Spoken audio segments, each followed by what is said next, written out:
Perguntar não ofende. Ninguém tem a verdade absoluta, mas cada um tem uma perspectiva de cada fato, para saber o que de fato aconteceu. Aqui nós não queremos definir o que é verdade, mas não abrimos mão do direito de perguntar. Afinal, perguntar não ofende. Perguntar não ofende. Né? Boa tarde. Perguntar não ofende. Hoje vamos falar de um assunto completamente diferente do que a gente tratou até agora. O quê? Quais são as grandes dúvidas hoje que nos incomodam como seres humanos? O futuro do nosso planeta?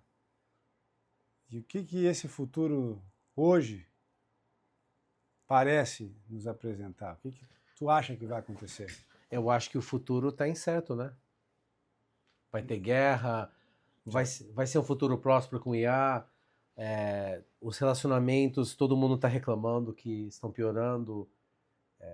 Será que a tecnologia vai trazer novas soluções para a humanidade? Será que os recursos vão acabar? São muitas perguntas, muitas dúvidas, muita coisa, deixando todo mundo muito louco.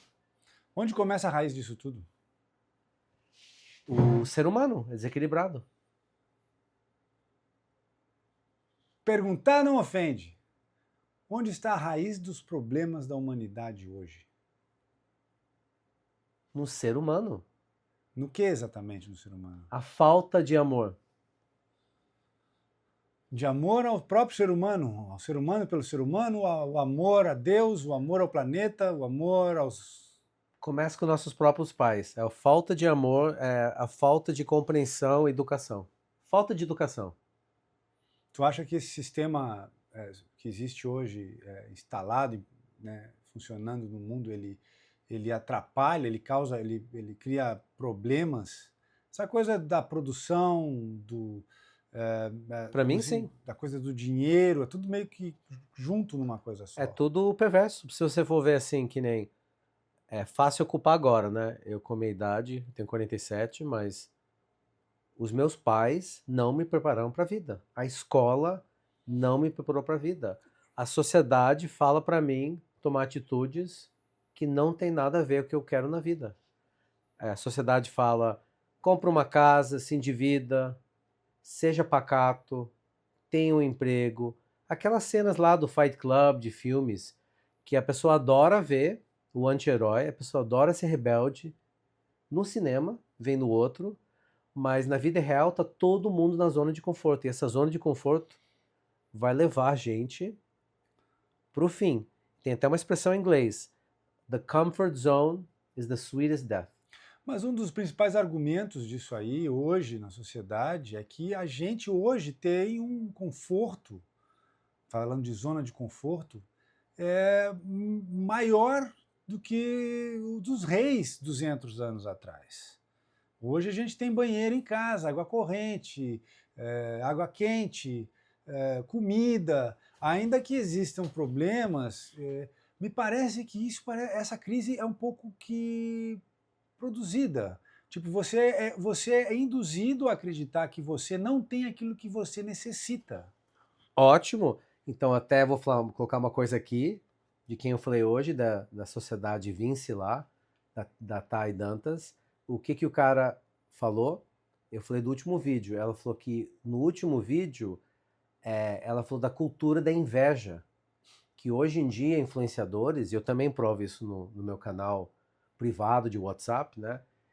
Se eu publicar foto de mim viajando na praia, no carrão, num restaurante com pessoas interessantes, as pessoas querem ficar de olho. E tem pessoas que ficam de inveja e ficam ansiosos.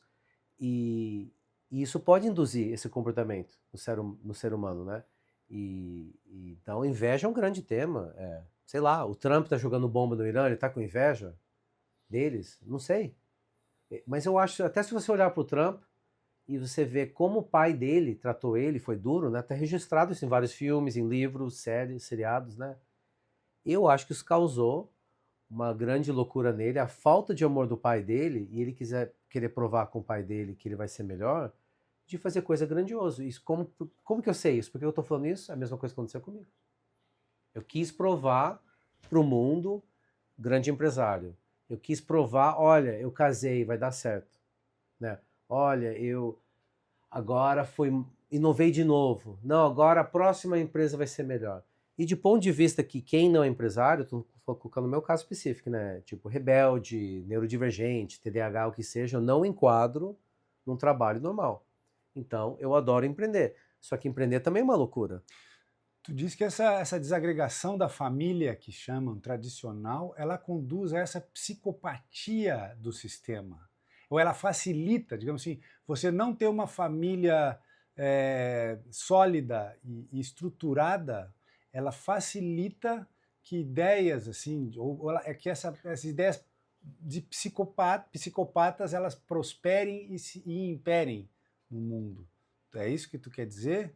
Que começa com o pai da gente, porque o Trump, ele, ainda sendo presidente dos Estados Unidos, ele está inserido num contexto de mídia que me parece normaliza uma coisa que é inaceitável, porque não é porque o Irã é um regime teocrático ou é um regime assim violento, o que tu vai resolver esse problema bombardeando essas pessoas. Isso é uma coisa absolutamente ilógica, mas ela é facilitada, é uma pergunta, né, se é pelo fato das nossas famílias, há muito tempo, não só a tua, terem sido assim empurradas para uma desagregação, para a separação, para o conflito entre parentes, entre pai e mãe, entre irmãos. Isso virou praticamente uma norma hoje. Acho que a maioria das pessoas, são pouquíssimas as famílias que continuam juntas, sabe? Que continuam mantendo. É praticamente uma luta permanente manter a paz dentro das famílias. É uma impressão minha, posso estar errado. Não, Mariano, eu não sei onde começar de falar da família mineira, da ex-namorada no Irã, porque você sabe, eu tenho uma vida fora do padrão, mas para mim é uma coisa muito louca ver um story da minha ex no Irã, cantando, né, com aquela escrita persa, né, que eu nem joguei no ChatGPT, mas ela botou lá #Iran, e eu ficar pensando, cara, como que tá num país onde o país mais poderoso do mundo, que é os Estados Unidos, está te atacando. E o que justifica isso?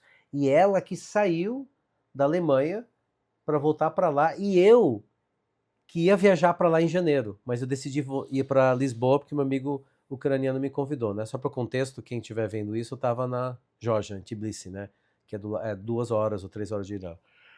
Voltando para a questão de família, eu nasci numa família disfuncional, mas eu lembro aquela família tradicional, interior de São Paulo, descendente italiano, todo mundo junto no Natal, né? O patriarca, meu avô, minha avó, e era lindo. Tem inclusive até uns vídeos que minha tia fez, que tá lá no meu Instagram. Você está dizendo que o patriarcado também era lindo? Não, calma, agora você tá me provocando. Agora que vai ficar bom o podcast, agora eu tô eliminado. O que eu tô dizendo é, eu, na minha vida, lutei para aprender a ser homem, né?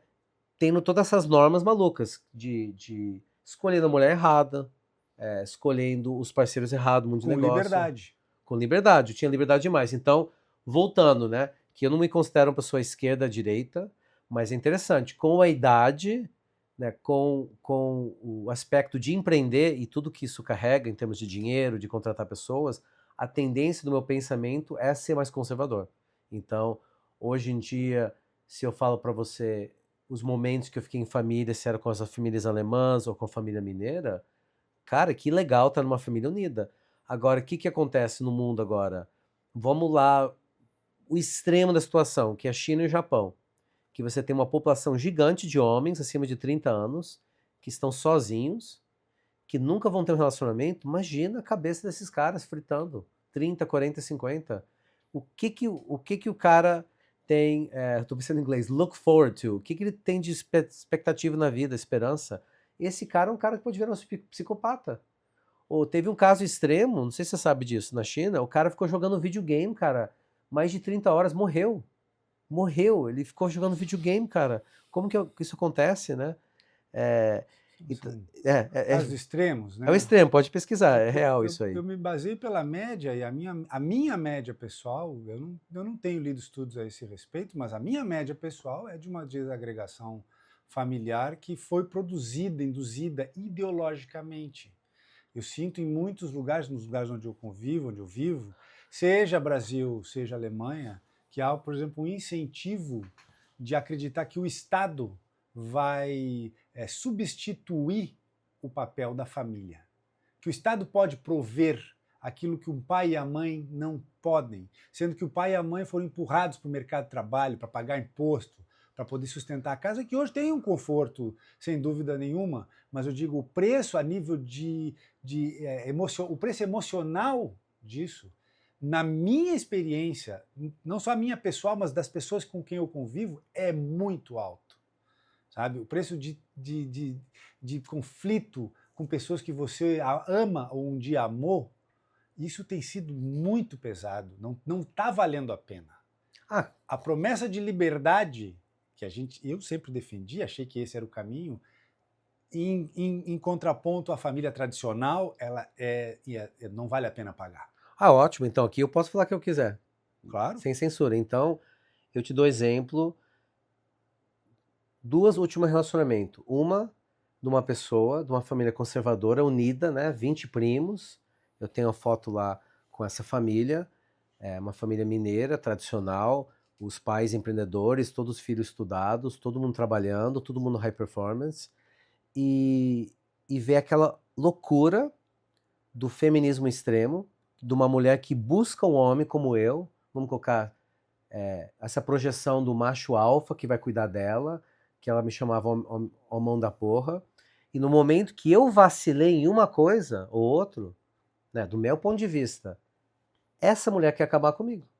Ou no meu outro relacionamento, de uma mulher 10 anos mais nova, de uma outra região do Brasil, que eu acolhi a família dela, levei a mãe para a Europa, né, para a Alemanha onde eu morava, mesma situação.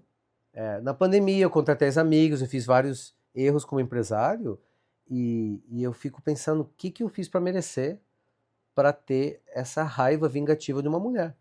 Né? Então, Parece uma conta ancestral que querem cobrar agora. Pode ser, eu sou patriarquia, né? Um cara que estava na minha empresa, um cara gay de Blumenau, o cara falou para mim, João, eles não escutam o que você fala, eles olham para quem eles acham que você é. Então, eu me sinto um menino doido, empreendendo agora, feliz. A gente está aqui em Santa Catarina, o paraíso. Eu acordei lá em cima hoje, eu vi a praia. Eu falo com pessoas do mundo inteiro. Se eu ligar o vídeo, os caras vão falar, você está no paraíso. E, ao mesmo tempo, eu falei pro cara o Vinci Society, ou que seja essa empresa de branding, né, em São Paulo, da Thay Dantas. Eu falei, cara, eu tenho consciência que eu estou promovendo um Brasil, uma bolha Santa Catarina, seguro, e ao mesmo tempo tá cheio de pobreza no Brasil, tá cheio de famílias destruturadas, famílias favelados, né? E eu morei 15 anos nos Estados Unidos e eu vi essa loucura dos pais trabalhando no fim de semana, os filhos usando droga, tá piorando o negócio. Então, se existe uma conspiração, será que o Estado promoveu isso? Ou as indústrias? Eu não sei. Mas que é igual aquela música lá, tá tudo errado, né? Tá tudo errado. Não é para ser assim. A gente tá aqui, e essa é uma frase que eu vou falar agora do Bukowski, provavelmente vou falar errado em português, mas basicamente ele fala, estamos todos aqui, um para amar o outro, mas estamos consumidos por rivalidades. Então, olha a raiz das brigas, olha as brigas que eu tive com a ex-mulher, ex-namorada, banais. A briga entre homem e mulher são brigas banais. Qual que é o assunto? Tem uma faísca, né? Igual aquela faísca que começou a Primeira Guerra Mundial, né? Um assassinato do... Quem que é, Mariana? Você deve saber melhor que eu. Qual? Primeira Guerra Mundial. Assassinato do Grão-Duque Ferdinand. Fernando Sim. Hungria. Então é uma coisinha, Songo. uma faísca que causa uma guerra terrível. E daí volto para os assuntos que a gente teve, né? De Quando que acaba isso? Quando que vai acabar essa briga de homem e mulher, briga de família, briga no mundo? Mas isso sempre foi assim, né? Uma manipulação grande. A pergunta que eu tenho é onde é a raiz disso? Tem um amigo meu que diz o seguinte: vivemos uma grande guerra espiritual. E eu sou obrigado a concordar, às vezes, com as pessoas mais velhas que me dizem que isso sempre existiu. Isso sempre foi assim. Hoje eu tenho a impressão de que ela está mais acirrada, como talvez um dia teve. Eu fui criado num momento de extrema paz e de extrema bonança na humanidade. E sou um cara de sorte. Anos 80, né? Igual eu. É, Sim. 90, mas hoje eu vejo que a coisa realmente está indo numa direção muito legal. E a minha pergunta é, qual a raiz disso? A gente tem como parar isso? Como é que a gente começa isso? Não sei. Que bom que você me faz essa pergunta simples. E você? Onde começa a raiz dos nossos problemas? Perguntar não ofende.